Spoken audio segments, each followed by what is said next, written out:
కృష్ణా జిల్లాకు చెందిన కోరుట్ల ప్రాంతవాసి అంకం రాహుల్ గత నెల 27వ తేదీన కాచిగూడలో అదృశ్యమయ్యి 2 రోజుల క్రితం విగత జీవిల ఆంధ్రప్రదేశ్లోని సుందరాయకొండ లోపల ప్రత్యక్షమవడం అనేది చాలా దారుణమైనటువంటి సంఘటనగా మేము భావిస్తున్నాం. మన శవాన్ని అప్పగించడమా, లేకపోతే వాళ్ళకు పరిహారం అందజేయడమా, లేకపోతే ఆ సంఘటన ఎట్లా జరిగింది, దానికి దోషులు ఎవరు, అది హత్యనా ఆత్మహత్యనా అని చెప్పేసి తేల్చాల్సినటువంటి కనీస బాధ్యత ఒక నాయకుడుగా, ఒక ప్రతినిధిగా మీకు ఉన్నదా లేదా అని చెప్పేసి మేము పవన్ కళ్యాణ్ గారిని చాలా స్పష్టంగా మేము ప్రశ్నిస్తున్నాం. ఇవాళ ఆ కుటుంబం 21 ఏళ్లకు వచ్చినటువంటి ఒక చేతికి అందినటువంటి కొడుకును కోల్పోయింది. మరి ఇవాళ ఆ కుటుంబానికి న్యాయం ఎవరు చేస్తారు? ప్రభుత్వం చేస్తారా, కళాశాల యాజమాన్యం చేస్తారా, లేకపోతే మరి మేమే తల ఇంత వేసుకొని ఆ కుటుంబానికి సహాయం చేసి వాళ్ళని ఆదుకోవాలా? ప్రభుత్వానికి నైతిక బాధ్యత ఉన్నదా లేదా? ఈ విషయాలను స్పష్టం చేయాల్సిన కోరుతున్నాం. అదేవిధంగా ఈ రాష్ట్రం లోపల కూడా ప్రభుత్వం విద్యా వ్యవస్థను నిర్లక్ష్యం చేస్తుంది. ఒక్క నిబంధనలు ఈ కాలేజీలు పాటిస్తున్నాయా లేదా? ఈ రాష్ట్ర ప్రభుత్వ నిబంధనలకు లోబడి ఈ రాష్ట్రంలో ఉన్నటువంటి ప్రైవేటు కళాశాలలు యాజమాన్యాలు పనిచేస్తున్నాయా, లేకపోతే వాళ్ళ సొంత విధి విధానాలు ఉన్నాయా అనేటటువంటి విషయాన్ని వాళ్ళు స్పష్టం చేయాలి. ఇవాళ మేము రాష్ట్ర ప్రభుత్వాన్ని స్పష్టంగా అడుగుతున్నాం. ఈ రాష్ట్ర ప్రభుత్వం యొక్క హోంశాఖ, అదే రకంగా విద్యాశాఖ, తన చేతిలో ఉన్నటువంటి ముఖ్యమంత్రి గారు కూడా ఈ యొక్క విషయం మీద వెంటనే స్పందించాలి. మీరు ఈ విషయాన్ని నిగ్గులేస్తారా, లేకపోతే మీ చేతిలో ఉన్నటువంటి విద్యాశాఖను, హోంశాఖను వదులుకుంటారా అని చెప్పేసి మేము చాలా స్పష్టంగా అడుగుతున్నాం. అదేవిధంగా బీసీ మంత్రిత్వ శాఖకు సారథ్యం వహిస్తున్నటువంటి కరీంనగర్ జిల్లాకు, ఉమ్మడి కరీంనగర్ జిల్లాకు సంబంధించినటువంటి మంత్రి పొన్నం ప్రభాకర్ గారు హైదరాబాద్ జిల్లాకు కూడా తన ఇన్ఛార్జ్ మంత్రిగా ఉన్నారు.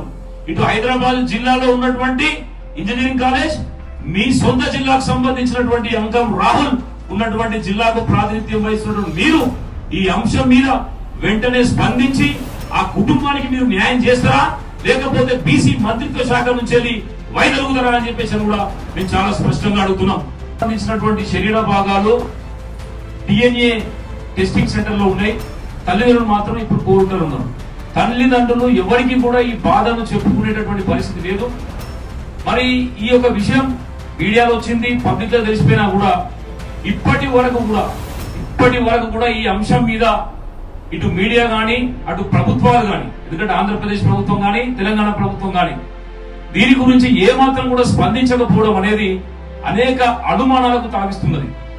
ఎందుకంటే ఒక సెలబ్రిటీకి సంబంధించినటువంటి కుటుంబ సభ్యుడు, ఒక రాజకీయ నాయకుడికి సంబంధించినటువంటి కుటుంబ సభ్యుడు, అంటే గతంలో జరిగినటువంటి బండి భగీరథ్ కేసులు అయితే మాత్రం విశృంఖలంగా ప్రచారం చేసినటువంటి మీడియా కావచ్చు, ప్రజలు కావచ్చు, ప్రభుత్వాలు కావచ్చు, ఒక సాధారణ పేద కుటుంబానికి చెందినటువంటి ఒక చేనేత పద్మశాలి కుటుంబానికి సంబంధించిన విద్యార్థి, ఒక దర్జీ కుటుంబానికి సంబంధించినటువంటి పేద విద్యార్థి చనిపోతే ఇవాళ ఇది మాకు సంబంధించింది కాదని చెప్పేసి అని కళాశాల యాజమాన్యం చెప్తుంది, ఇది మాకు సంబంధించిన అంశం కాదని చెప్పేసి అని మీడియా దీన్ని నిర్లక్ష్యం చేస్తుంది, ఇది మాకు సంబంధించిన విషయం కాదని చెప్పేసి అని ప్రభుత్వం కూడా దీన్ని పట్టించుకోదు. మరి మేము అడుగుతున్నాం, ఇవాళ రాహుల్ మరణానికి కారణం ఏంది? ఈ నిజం నీకు తీర్చాల్సినటువంటి బాధ్యత ఈ రాష్ట్రంలోని పోలీసులకు, హోంశాఖకు, ప్రభుత్వానికి ఉందా లేదా?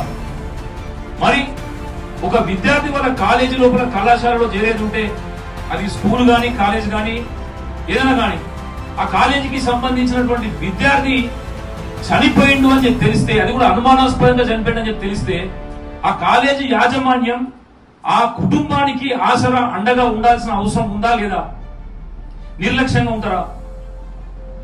మేనేజ్మెంట్ కోటాలు, NRI కోటాలతో కోట్ల రూపాయలు కొల్లగొడుతున్నటువంటి ప్రైవేటు కళాశాల యాజమాన్యాలు వాళ్ళు అడ్డగోలుగా ఫీజులు వసూలు చేయడమే వాళ్ళ యొక్క ఉద్దేశమా? లేకపోతే మా పిల్లల్ని కాలేజీలలో మేము చేరిస్తే వాళ్ళ ప్రాణాలకు కనీస రక్షణ కల్పించేటటువంటి బాధ్యత మీకు ఉన్నదా లేదా అని చెప్పేసి మేము అడుగుతున్నాం. మరి ఇంత జరుగుతున్నా కూడా ప్రభుత్వం పట్టించుకోకపోవడం కారణం ఏంటిది?